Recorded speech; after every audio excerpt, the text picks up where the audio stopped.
ubuzima bwose dukora muri iyi si hari mu muyaga, ariko idafite ijambo umuyaga uragukubita. Ni mwita ijambo, niyo ntwari inesha, niyo ntwaro itagivunika, ni ijambo ribaga, ni ijambo rikeba rigatandukanya umusokoro n'umwuka.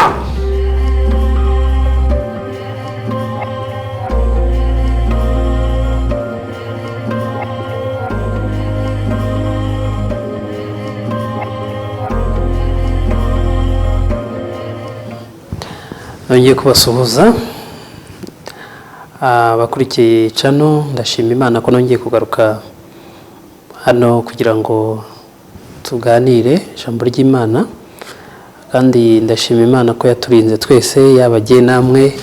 Imana ishimwe. Amazina ni yayandi rero, ariko mbere yuko dutangira ni habana bakize Gabriel. Reka tubanze dushime Imana. Mana, mu izina rya Yesu Kristo, turagushimiye aka kanya uduhaye, akanya uduhaye keza ko kugira ngo tube turi imbere yawe, izina ryawe rihabwe icyubahiro. Turi hano kugira ngo Mwami twamamaze izina ryawe, tuvuge ijambo ryawe. Turakwinginze ngo udufashe, utubemo, Mwuka wawe atugirire neza kugira ngo atuyobore, kandi iri jambo abazaryumva rizabafashe kugira ngo bagire intera batera mu rugendo rujya mu ijuru, mu rugendo rujya mu bwami, baguke baba abana bawe bakuze kandi bashimwa nawe. Turagushimira kubwira ijambo uryagure rigire kure, kandi abaryumvisha bahinduke mu mitima, abatari barahindutse bamenye ko Kristo ari umwami, kandi abamumenye nabo bamugumeho kubw'izina ryiza rya Yesu Kristo, amen.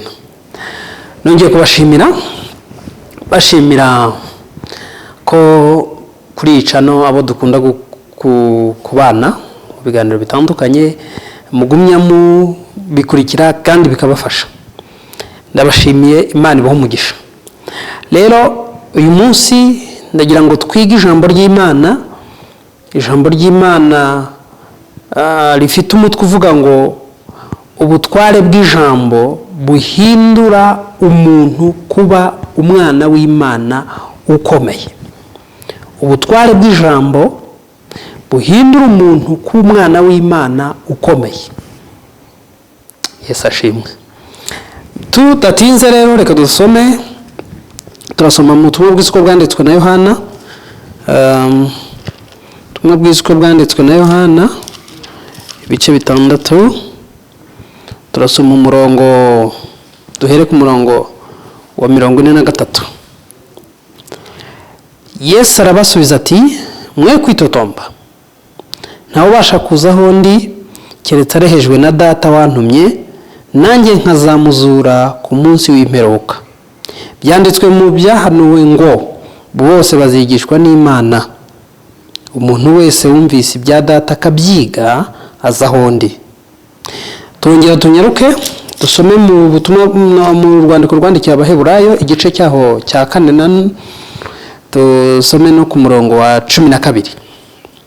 Handitse ijambo rivuga ngo, kuko ijambo ry'Imana ari rizima, rifite imbaraga, kandi rikagira ubugi buruta bw'inkota zose, rigahinguranya ndetse kugeza ubwo rigabanya ubugingo n'umwuka, rikagabanya ingingo n'umusokoro, kandi rikabangukira kugenzura iby'umuntu umutima wibwira ukagambirira. Nta cyaremwe kitagaragara imbere yayo, ahubwo byose bitwikuruwe nk'ibyambaye ubusa mu maso y'izatubaza ibyo twakoze. Mwakira ijambo ry'Imana. Iri jambo ry'Imana dusomye ni ijambo rikomeye. Uyu munsi nababwiye ko tugiye kwiga ubutware bw'ijambo, ariko buhindura umuntu k'umwana w'Imana ukomeye kandi ushyitse. Jyewe ubaganiriza, ndi umugabo ndubatse, mfite umugore n'abana 2. Ndashima Imana ko ikomeje kuturinda njye n'umuryango wanjye, kandi ikabana natwe mu bintu byinshi bitandukanye ubuzima bugenda bunyuramo, ariko Imana ikabana natwe. Ndayishimiye kandi kuko yenyemeye ko mu mwanya nkazana none kuri YouTube, nkaza kuri channel kugira ngo iki gigisho tugisangire kandi kitugire umumaro twese. dutangire dutya rero. Ijambo ry'Imana, iyo bavuze ijambo ry'Imana baba bavuze ibyanditswe byera. Ibyanditswe byera, iyo bavuze ibintu byanditswe, hari ibintu byinshi byanditswe ariko bitera. Ibi byo rero ni ibyanditswe byera. Ijambo ry'Imana, iyo tuvuze ijambo ry'Imana mu buryo bwagutse, ni ijambo nka Bibiliya. Ijambo ry'Imana ni Bibiliya tuvuga. Ijambo ry'Imana niho turibona, niho turisanga, ni muri Bibiliya. Bibiliya rero ni iki? Bibiliya ni uruhurirane rw'ibitabo. Uruhurirane rw'ibitabo bitandukanye ariko byanditswe ku bw'umwuka w'Imana wabyandikishije. Bibiliya rero ikaba igizwe n'ibice bitatu. Ndagira ngo tujyanirane n'abantu badasigara. Ikintu cya mbere mugomba kubanza kumenya, Bibiliya igizwe n'ibintu bitatu, ibice bitatu bigize Bibiliya. Igice cya mbere, Bibiliya igizwe n'amateka. Bibiliya igizwe n'amategeko. Igice cya gatatu, Bibiliya igizwe n'ubuhanuzi. Ibyo bice bitatu nibyo bihura bigahurira muri bya bitabo bihura byose bikabyara ibitabo byinshi, ariko ubundi Bibiliya igizwe n'ibyo bice bitatu. Icyo gice cy'amateka, ubundi Imana iyo ibishaka yari kuzagiza ikavugana natwe, ariko ntitumenye ko hari ibindi yakoze mbere y'uko twe tubaho. Ariko kubera ko hari abantu yakoranye nabo, ibana nabo, abo bantu ibandikishaho amateka yabo kuko babaye intwari mu gihe cyabo, kandi kugira ngo bizatufashe mu buzima bwacu bw'uyu munsi, ituma yandika amagambo yayo kuri bo kugira ngo twebwe tuzafateho urugero. Icyo gice cy'amateka rero ni igice kirimo byinshi bivugwa ahahise. Kabiri, ikagira igice cy'amategeko, kuko Imana igira umurongo igenderaho, ntabwo Imana ari akajagari. Imana igendera ku mategeko, ifite ibintu yubatse ibishyira ku murongo. Ibyo bintu rero ni amategeko yayo. Ni nacyo kigaragaza ko harimo discipline mu kubana n'Imana, ni ukugendera ku mategeko. Hari n'abantu bajya bavuga ngo amategeko ngo yari umushorera tugeza kuri Kristo. Oya, amategeko ku Mana yo arahari, niko bimeze. Rero muri Bibiliya icyo gice cy'amategeko nacyo kirimo. Hakaza igice cy'ubuhanuzi, aricyo gice gikomeye gitandukanya Bibiliya kenshi n'ibindi bitabo. Ngo no mu bindi bitabo hari aho usanga harimo amategeko, no mu bindi bitabo harimo ibitabo by'amateka, ariko Bibiliya aho itandukanye nabyo, iyo Bibiliya ifite igice kindi cy'ubuhanuzi kivuga ibintu bitaraba kandi tukazasanga bizaba, cyangwa tukaba dufite ibyo twabonye Bibiliya yarabanje kubivuga mbere yuko twe duhari. Rero icyo nicyo kintu kigaragaza ko Bibiliya ari igitabo kidasanzwe. Yesu ashimwe. Iki gitabo Bibiliya turi kuvuga igizwe ahanini n'ibice bibiri, isezerano rya kera n'isezerano rishya. Abona abantu benshi barabizi ibyo bintu. Hanyuma isezerano rya kera kenshi riba rivuga risa nk'irigenda kuvuga ibizabaho, kandi twajya mu isezerano rishya tugasanga hari ibintu byavuzwe mu isezerano rya kera bigasohorera mu rishya, byose ariko bikaba Bibiliya. Yesu ashimwe. Ndagira ngo ku buryo bwumvikana abantu bamenye iki gitabo icyo ari cyo, ntabwo mpatinda rero. Bibiliya mudusomye mu rwandiko rwanditswe rw'Abaheburayo, yavuga ngo kuko ijambo ry'Imana ari rizima, rifite imbaraga zose, rikaba rigira ubugi bw'inkota zose gutyara. Numwumve neza, ijambo ry'Imana ni rizima. Kuba ijambo ry'Imana ari rizima, hari ikintu bishatse kuvuga. Rivuze iki? Riravuze ngo ribangukira kugenzura ibyo umutima wibwira ukagambirira. Muri makeya, ijambo ry'Imana ni rizima kugira ngo ibyapfuye bizuke ku bw'ijambo ry'Imana. Iki kintu ntabwo ndagitindaho gatoya. Ubundi ijambo ry'Imana kubera iki twakibaza ngo ryaje ku bantu? Ijambo ry'Imana ryaje kugira ngo abantu bazuke ku bw'ijambo ry'Imana, abantu bongere kubaho ku bw'ijambo ry'Imana. Ubundi ijambo mu buryo busanzwe, ijambo iryo ari ryo ryose rigira agaciro bitewe n'uwarivuze. Yesu ashimwe. Hari amagambo menshi twagiye twumva ari no mu mateka yavuzwe n'abantu bakomeye b'isi, abami, abatware bagiye bagira amagambo, ariko iryo jambo umuntu yavuze ugasanga rirabitse kubera bitewe n'uwarivuze. Ijambo ry'Imana rero ryo ni ijambo rya nyiraryo, ryo ni rizima kuko n'uwarivuze akiriho. Yesu ashimwe. Ahantu mwumve neza, andi magambo aremereye yavuzwe kuri ubu butaka bw'isi n'abakomeye babayeho cyangwa banariho, ariko bo ntabwo ari amagambo akomeza kujyana na ba nyirayo. Iri ryo ni ijambo riguma kujyana na nyiraryo, nyiraryo agumya kuribungabunga. Ni ukuvuga ngo iri jambo ni rizima kuko nyiraryo atajya apfa. Ni ijambo rifite inkomoko yo kudapfa. Nyiraryo ni Uwiteka, Imana ishobora byose, Imana itagipfa. Kubw'iyo mpamvu iryo jambo ni rizima kuko ridafite inkomoko y'urupfu. Mwumve neza iki kintu, rifite ubushobozi bukomeye cyane, buhambaye cyane. Ni ukuvuga ngo iyo Bibiliya ivuze ngo ni, ubundi dusomye neza Bibiliya igaragaza yuko ijambo ry'Imana ari inkota y'amugi abiri. Ubundi amugi abiri avugwa ni igihe baba bavuga isezerano rya kera bakavuga n'isezerano rishya. Iri sezerano rishya ni ubugi bw'uruhande rumwe, isezerano rya kera ni ubugi bw'urundi ruhande.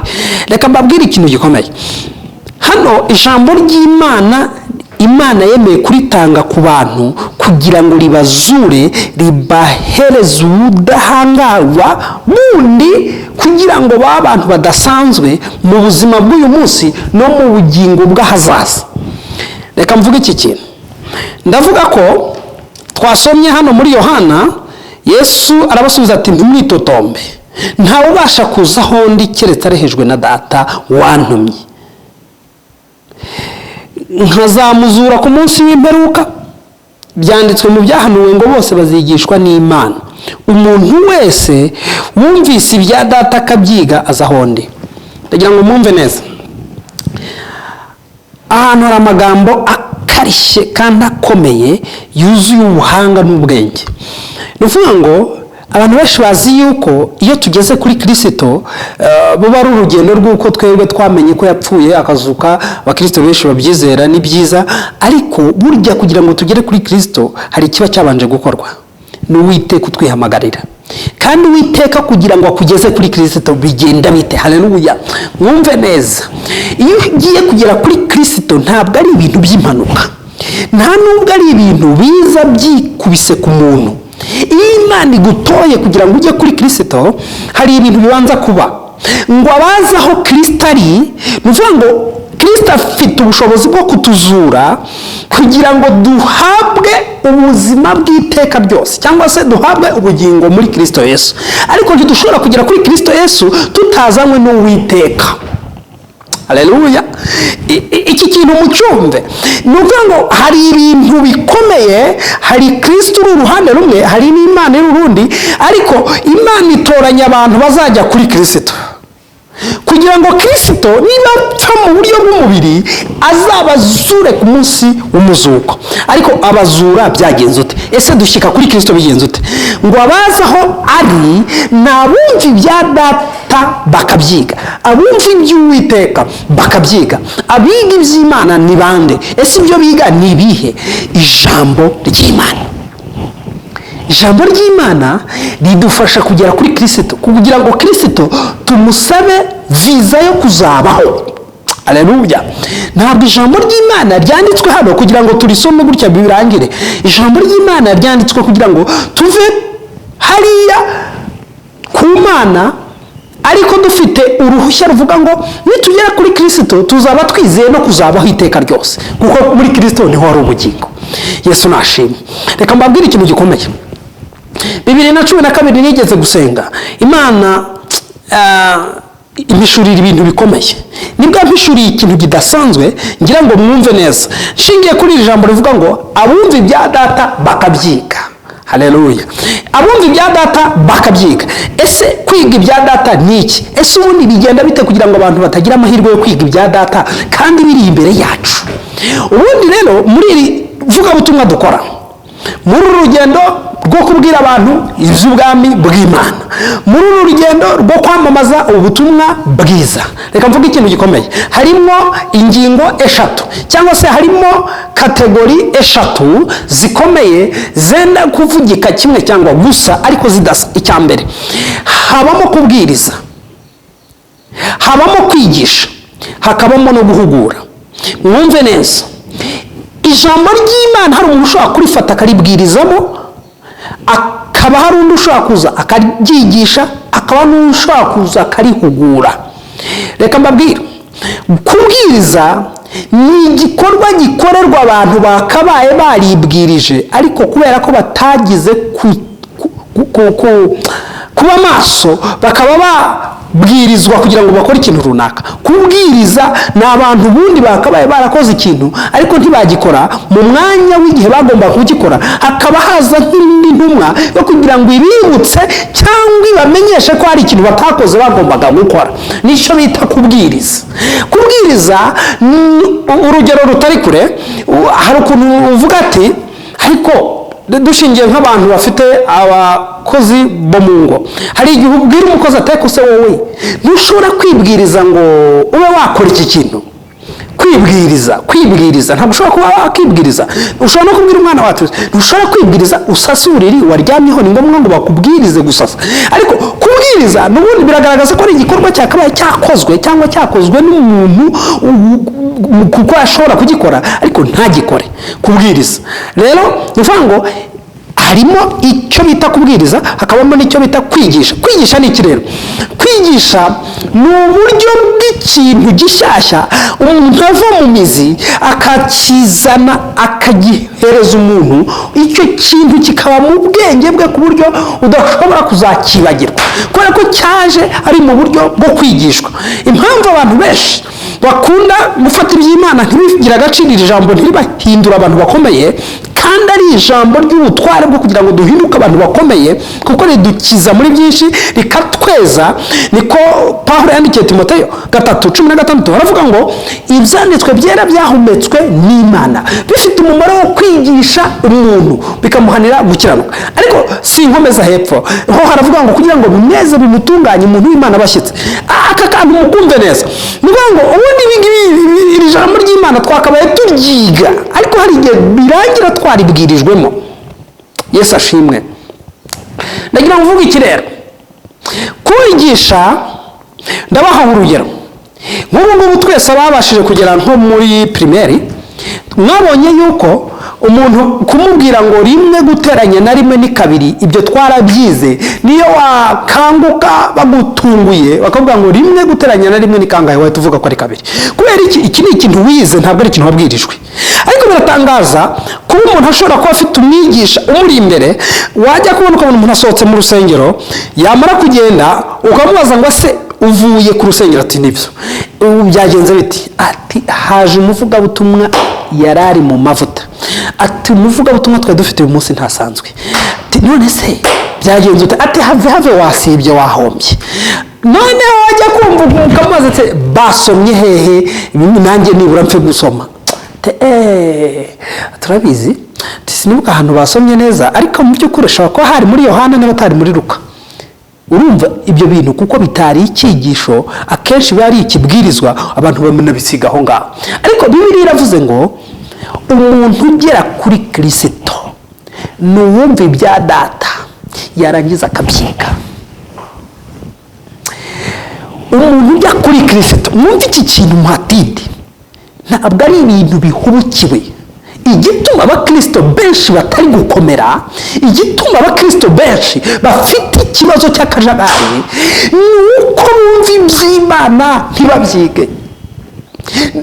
Nta rugo rw'umukristo tutasangamo Bibiliya, ariko hari ahantu ushobora kugera ukabaza umuntu 50 yonyine muri Bibiliya yafashe mu mutwe akayibura, ariko bamusaba silabisi y'igitabo akagisoma nk'ugisoma. Sinzi ko ushobora kubivuga, kubera ko we yagiye ku ishuri agiye kwiga, ariko agiye mu by'Imana agiye kureba ibintu byera, we ntagenda agiye kwiga. Dufite ikibazo. Ese ikibazo kiri kubigishwa cyangwa kiri kubigisha? Nabikuyemo ibintu bibiri. Icya mbere, ibi bintu bishobora kuba ari ikibazo cy'abigisha bitiranye icyigisho n'ikibwirizwa. Bashobora kuba ari abantu noneho ubwabo bigishwa ntibafate icyo bigishijwe. Rimwe na rimwe ugasanga umuntu aba mu nzu yitirirwa Imana, hanyuma tukajya tugira ngo turajyana mu ijuru, ariko ntiyigeze yiga iby'Imana. Ko atabyize rero ameze nk'umushyitsi. Rimwe na rimwe ntabwo twabura kuvuga yuko atashyitse. Kubera iki? Bibiliya ivuga iki kuri abantu bize ijambo nabi, kuri abo bantu bafashe iby'Imana buhoro, nk'ibintu binanutse, nk'ibintu bifite ibiro bike, batize ijambo ry'Imana? Bivuze iki? Ntabwo bagera kuri Kristo, ntabwo bagera ku musaraba. Abo ntibapfira Yesu, abo ngaba nta mbaraga bafite, abo bantu nta gutungana bafite.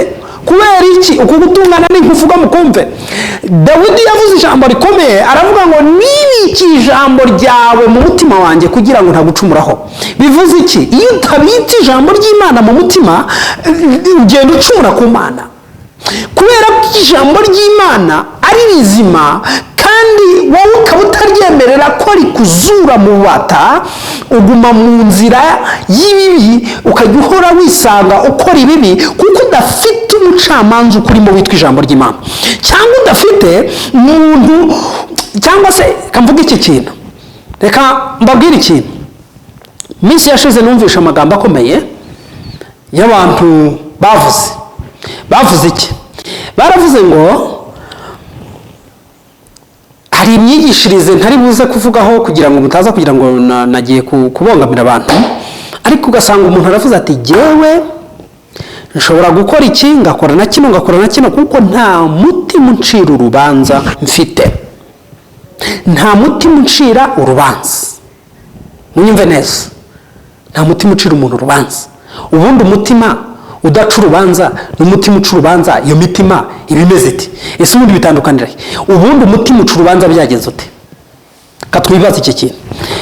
Umutima uca urubanza iyo ufite nawo ikiwuhagazemo kiwucira urubanza.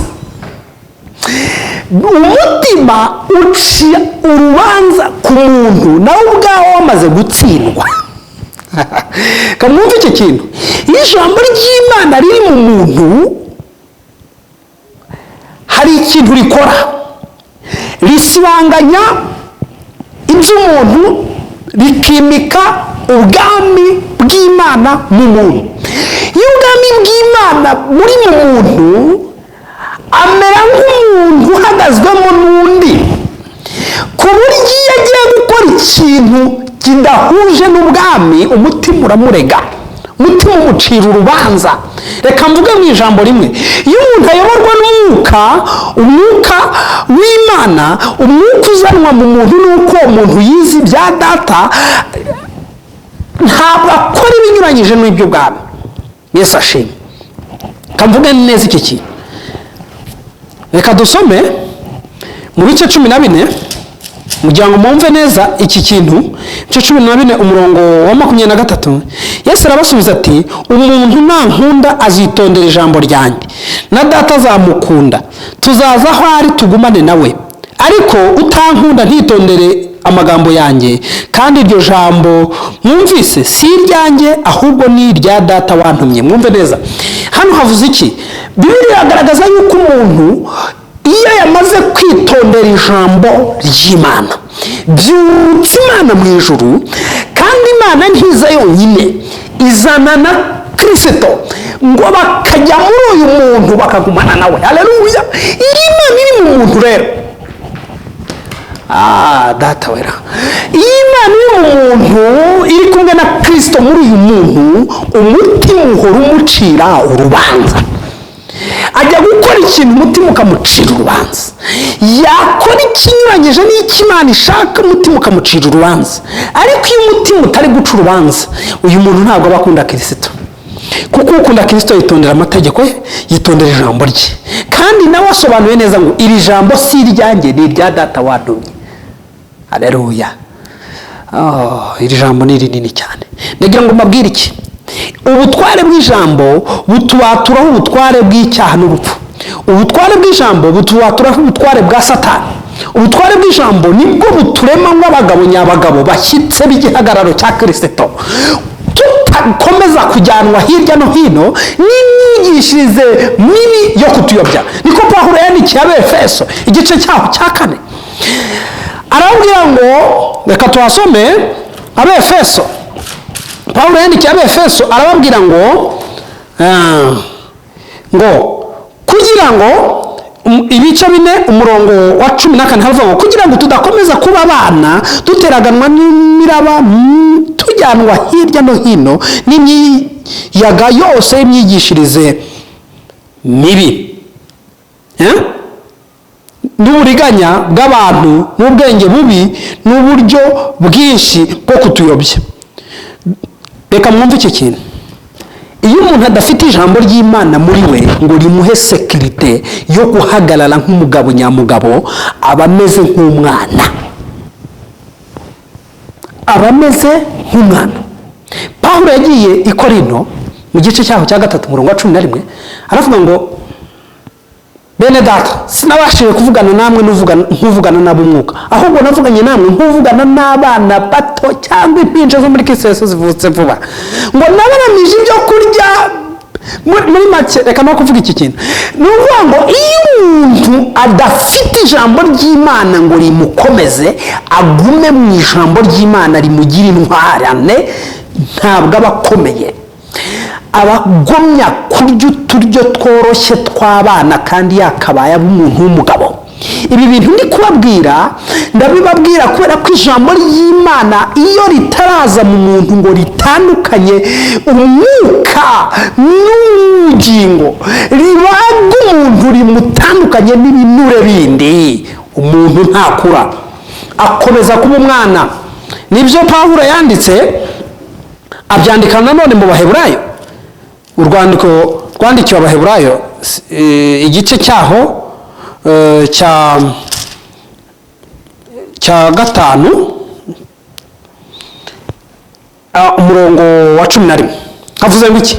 Tumufiteho byinshi byo kuvugwa kandi biruhije gusobanurwa, kuko mwabaye ibihuri, kandi nubwo mwari mukwiriye kuba abigisha ubu, kuko mumaze igihe kirekire mwiga, dore musigaye mukwiriye kongera kwigishwa namwe iby'ishingiro rya mbere ry'ibyavuzwe n'Imana, kandi mwahindutse abakwiriye kuramizwa amata aho kugaburirwa ibyo kurya bikomeye, kuko unywa amata aba ataraca akenge mu by'ijambo ryo gukiranuka, kuko akiri uruhinja.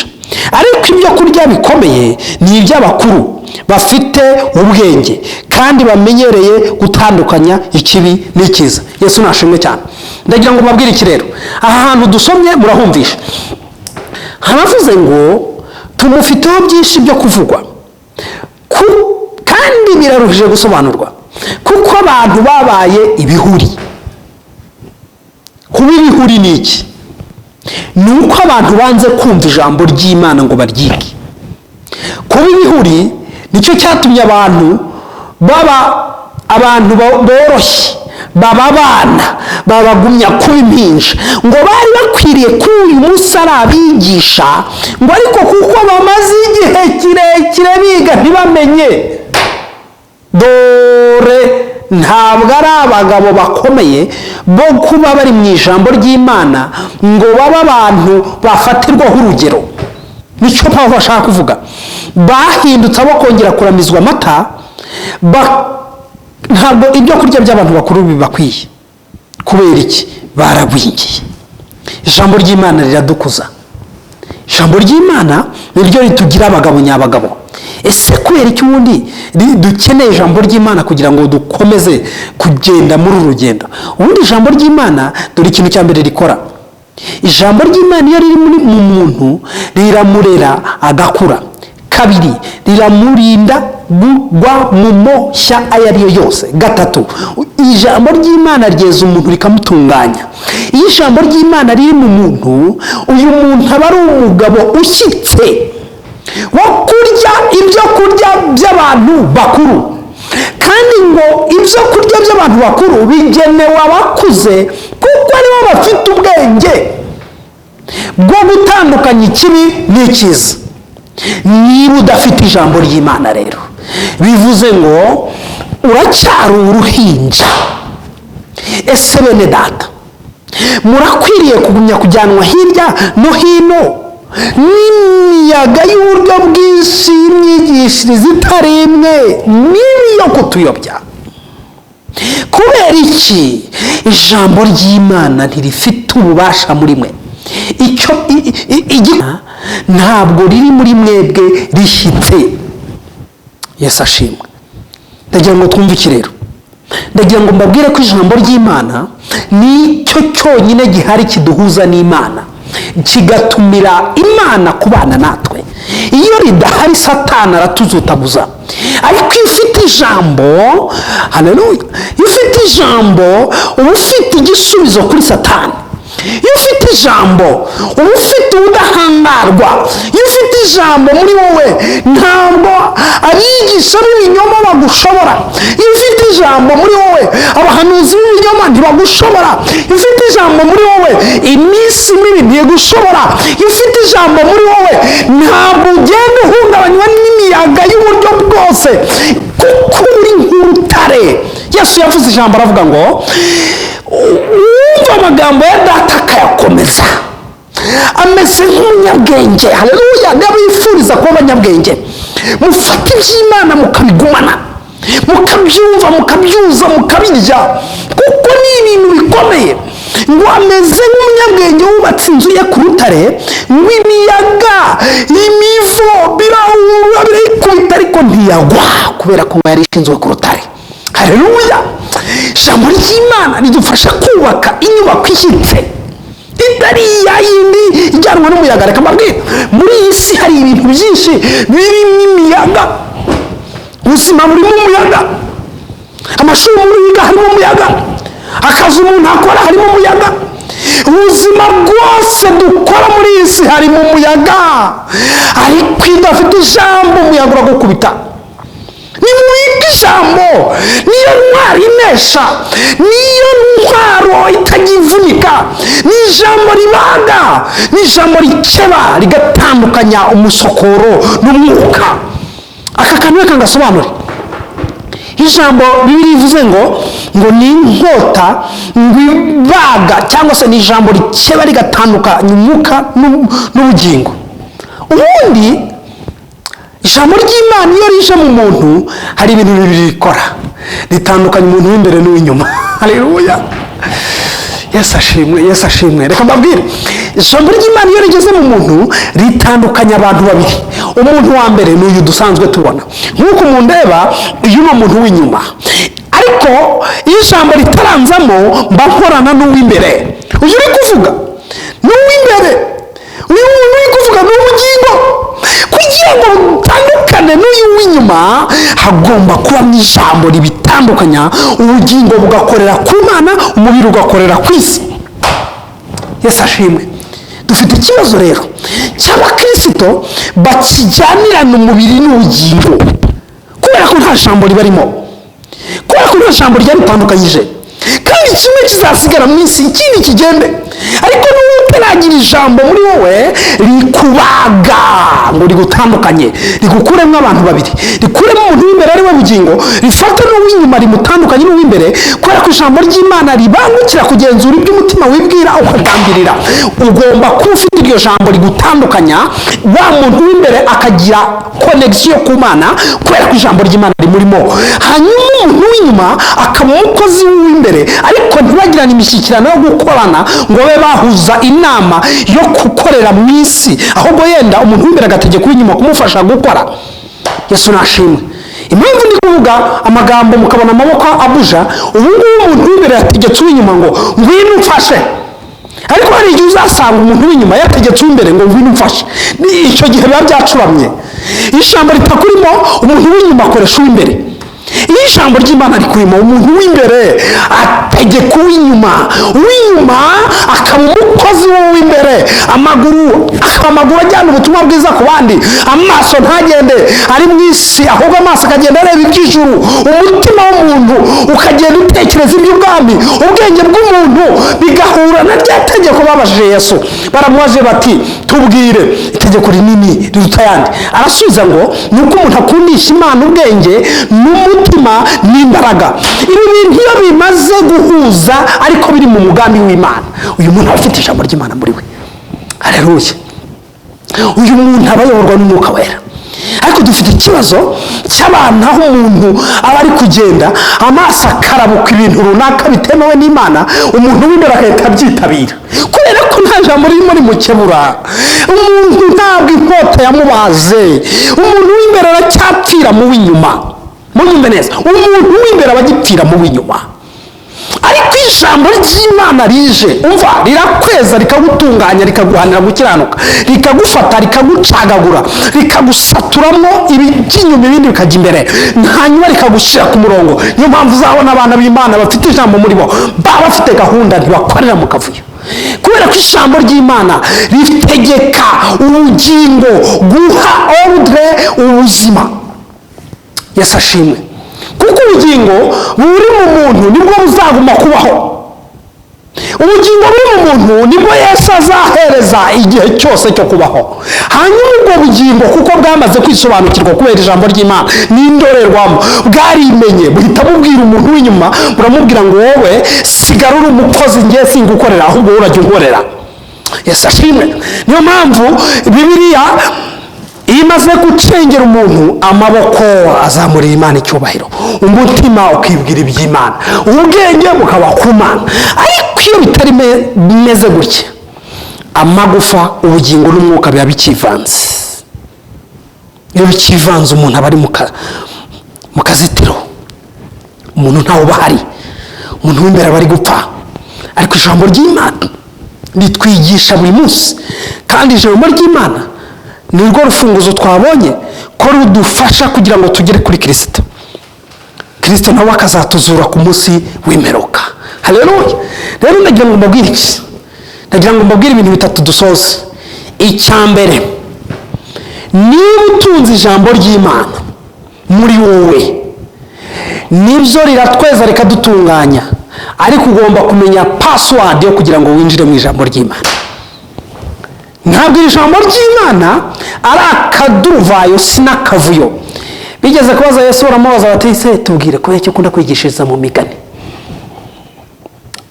Ikintu cyatumaga Yesu yigishiriza mu migani ntabwo iby'Imana byandarara. Yesu nashimwe. Reka mbabwire, ntabwo iby'Imana byandarara, ntabwo iby'Imana ari ikinyamakuru cyasohotse runaka umuntu ahita asoma ingingo zikigize ahita avuga ati iki kinyamakuru ndagisomye. Hoya, iby'Imana ni ibintu bifite password. Reka nyibabwire rero abashaka kugira ngo iby'Imana bibuzure bagendere ku murongo w'Imana. Password ni iyi. Iri jambo twabonye uko Pawulo yandikira Timoteyo, yavuze ngo ibyanditswe byera byahumetswe n'Imana. Ni amagambo yasohotse mu kanwa k'Imana, abanditsi barayandika, kandi akanwa k'Imana karera, mwese murabizi. Hanyuma rero ibi byera nta muntu ushobora kujya kubyinjiramo we yanduye ngo abyumve. No, ntibishoboka. Ugomba kubanza kwisanisha nabyo, ukajya ku murongo w'icyo bishaka. Muri make ugomba kubanza kwiyeza. Wamara kwiyeza ugasenga, ugasaba Umwuka Wera kugira ngo agusobanurire ikintu cyose ugiye gusoma, kuko Umwuka Wera niwe wandikishije ibi bintu. Mwumve password. Icya mbere, urihana. Ntabwo ibi bintu bijya mu kavuyo, ni iby'Umwuka, byumvwa n'abanyamwuka, bikabwirwa abanyamwuka. Rero birasanga ubanze utungane, wiyeze. Kabiri, usome iri jambo usabye Umwuka Wera kugira ngo ari we ugusobanurire. Gatatu, iyo usomye ikintu ntabwo uhita uvuga ngo ndakisomye ngo uragiye. Ugomba gusoma, ukongera ugasoma, ugasubiramo, kuko iyo uri kugenda usubiramo iri jambo rirushaho kugenda rigucengera, ukagenda ugira ukuntu ryaguka muri wowe. Uko rigenda ryaguka rikagenda rikura, uko rikura ugasanga aho rigenda rihuza n'irindi. ni ukuvuga ngo uyu murongo kugira ngo ukuzemo uwubemo nawe ukubemo, umurongo usomye bisaba ko usoma inshuro zirenze 5. noneho rero iyo niyo password. icya mbere ni kwirinda gusoma Bibiliya uri mu byaha, ntabwo ari igitabo umuntu wese avogera. kabiri, ukabanza ugasaba Umwuka Wera kuko niwe ufite password, niwe mwigisha. gatatu, ukabanza noneho ugasoma usubiramo. ni ukuvuga ngo iyo niyo password. icya kabiri nashaka kubabwira, ndagira ngo mbabwire yuko aya magambo hatavuyeho na rimwe azahoraho iteka ryose. niko Yesu yavuze ngo ibindi byose bizashira ariko ijambo ryanjye ntirizigera rivaho. reka mbabwire, aya magambo azahoraho iteka ryose. niba ufite aya magambo muri wowe uzagumana na iteka ryose kuko ni amagambo y'Uwiteka. icya gatatu nashaka kubabwira, Imana yigeze kubwira Yeremiya, aramubwira ngo yewe Yeremiya we uruzi iki? aramubwira ati nduzi. muri make Imana yamubwiye ngo ureba neza ukuntu ndinda ijambo ryanjye. muri make iri jambo nuribika muri wowe uzaba ufite security iva ku Mana, kuko Imana iraririnda. munyumve neza, Imana iri jambo niyo murinzi waryo. ibyo bintu bitatu mubifate. rero ndagira ngo mbabwire iki, ndababwira ngo mureke gupfa kumva ibyo mwumva hirya iyo, ahubwo mwebwe nimucengere musabe Imana. aya magambo niyo y'ukuri yemewe mu ijuru. aya niyo magambo y'Imana. iri ni ryo jambo ryavuzwe, kandi mu bundi buryo iri jambo ni Kristo. mu bundi buryo iri jambo ni Kristo, kuko niwe mutsima wamanutse uva mu ijuru ku Mana. haleluya. ndababwira iki rero, niba udafite ijambo muri wowe ntufite na nyiraryo, kandi niba udafite ijambo nta gaciro ufite. niba udafite ijambo nyine ibaze no mu buryo busanzwe umuntu akubwira ngo nta jambo ufite, ukumva utaye agaciro. niba udafite ijambo nta gaciro ufite. niba uvuga ko ujya mu ijuru nta jambo ufite, nta gaciro ufite. niba uvuga ko uzi Imana nta jambo ufite, nta gaciro ufite. niba uvuga yuko uri umukozi w'Imana nta jambo ufite, nta gaciro ufite. agaciro ukagira bitewe n'ijambo ufite. iri jambo niba urifite ufite agaciro ku Mana. haleluya. niba ufite ijambo ry'Imana setu ufite agaciro ku Mana. kambabwira aka kantu, nta muntu ushobora kugera ku Mana atanyuze kuri Kristo, kandi nta ushobora kugera kuri Kristo atanyuze ku Mana. ariko ikiduhuza, reka mwumve neza, muri uru rugendo, muri iyi circulation kuva ku Mana ujya kuri Kristo, kuva kuri Kristo ujya ku Mana, ikintu giguhuza, umuhuza, umuyobozi, umutwazi cyangwa se umushoferi ni ijambo ry'Imana. iyo uvuye ku Mana ufite ijambo ry'Imana umenya Kristo. iyo ufite ijambo ry'Imana uvuye kuri Kristo umenya Imana.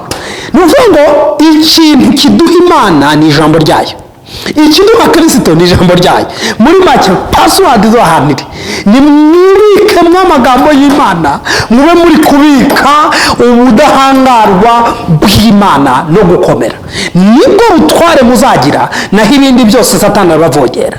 ibindi byose dukora Satani aratwinjirira. kubera iki? yasanze nta jambo ufite. ubu ntacyo uvuze nyine, ubu ntacyo uvuze. mukagira ijambo bitewe n'uwo yarikuyeho. twere ijambo ni iry'Imana. niba ijambo ni iry'Imana riturimo, haleluya, tuzakomera. kandi ijambo ry'Imana mwibuke muri Daniel avuga ngo abazi Imana yabo bazakomera. ngo kandi nimumara gukomera bakore iby'ubutware. ntushobora kujya gukora iby'ubutware udakomeye, kandi ushobora gukomera utazi Imana. kumenya Imana ni uko wiga ibya Data. mureke kumva ibintu byose bicaracara, mureke kumva ibintu byose binyura hirya no hino. iyi ni imyigishirize y'uburyo bwinshi yo kutuyoba, kandi ibi bintu byarahanuwe ko abigisha b'inyuma zabaho. ariko ikintu ndi kubabwira, niba mushaka kumenya Kristo mukamugeraho, akazabaha uburenganzira bwo kubaho iteka ryose, nimushake ijambo ry'Imana muribike mu mitima. Yesu ashimwe. ndabashimiye kuko iri jambo ry'Imana ari rizima, namwe muba bazima. ijambo ry'Imana rizima ribarimo, muba muri bazima ku Mana. ariko nta jambo mufite muri mwebwe, muba muri abapfu. nta kintu tuba turi cyo iyo tudafite ijambo ry'Imana, tuba turi zero. kuko ijambo ry'Imana niryo riduhesha uburenganzira bwo kugera kuri Kristo. kuko ijambo ry'Imana iyo twaryize neza niryo riduhuza n'Imana. ijambo ry'Imana ijambo ry'Imana. Ijambo ry'Imana turifite muri twe, tuba dufite Imana. Ndamushimiye. Aya magambo ni manini, reka mvuge iki kintu nsoze. Iyi Imana iza gusanga bitari ngombwa kuduha ijambo, yajyaga kuduha ikindi kitari ijambo kugira ngo tugire connection nayo. Ariko kuko Imana yasanze kugira ngo duhure nayo igomba kuduha ijambo, niyo mpamvu yaduhaye ijambo. Mwabantu mwe, ndabasabye ngo niba mushaka gutunga ubutware bw'ijambo bubagira abantu bakomeye mu bwami bw'Imana, ni mubika amagambo y'Imana muri mwe, kuko igihe kigiye kuza kandi ndetse kiranasohoye, aho umuntu agiye gutungwa n'amagambo y'Imana mubitsemo, akaba umugabo nyamugabo wo guhamya Imana yamenye kubera amagambo y'Imana. Ndababwiza ukuri, aya magambo y'Imana hari igihe mugiye kuzayifuza munayabure, kubera yuko abigisha bayo bagiye kuba bakeya, kandi abigisha b'ijambo ry'Imana bagiye kuba ingume, kuko abandi bo baje bafite inyungu. Ibi byahindutse ibicuruzwa, ariko ndagira ngo mbabwize ukuri, ni mumenye ubwenge, mubika aya magambo, nimuhura n'abacuruzi bazasange mwarayabuze, kandi mwarayabuze ubuntu. Ndabashimiye. Reka dusoze. Imana ibaha umugisha kubwira ijambo mufashe kandi mukarigumana. Ndagira ngo mbabwire yuko iyo wabitse ijambo ry'Imana muri we ntihongera kujyanwa n'imiyaga n'imyigishirize y'uburyo bwinshi bwo kuyobya umuntu icaracara ahangaha ku isi, ahubwo ikintu kiba ari gikuru ni uko ijambo ry'Imana riguhindura muzima, ryamara kuguhindura muzima rikaguha Kristo. Mu izina rya Yesu ndabashimiye. Reka dusenge. Mana, ndagushimye kubw'aka kanya keza uduhaye. Nari ndiho ndavuga ijambo ryawe, ndagira ngo iri jambo kuko uririnde rigere ku mitima izaryumva, hanyuma uzarisegure gukomera mu mitima yabo, ntirizigere ribavamo. Bamenye neza ko iki gitabo cyawe wandikishije utahubutse, ntabwo ari agisida, ni ibintu wakoze wabitekereje. Rero iri jambo rigende rizure imitima yose yari ipfuye izize kutamenya, hanyuma yongere ibe mizima, ihagarare ihamye ubwami, kandi n'abandi bashyashya batari bazi iri jambo bakomere, kuko urufunguzo rw'ubwami ruri mu ijambo. Ndagusabye kugira ngo rero iyi password uyibahe, bayimenye, bajye barisoma, baryumve kandi barigumane, mu izina rya Yesu Kristo. Amen.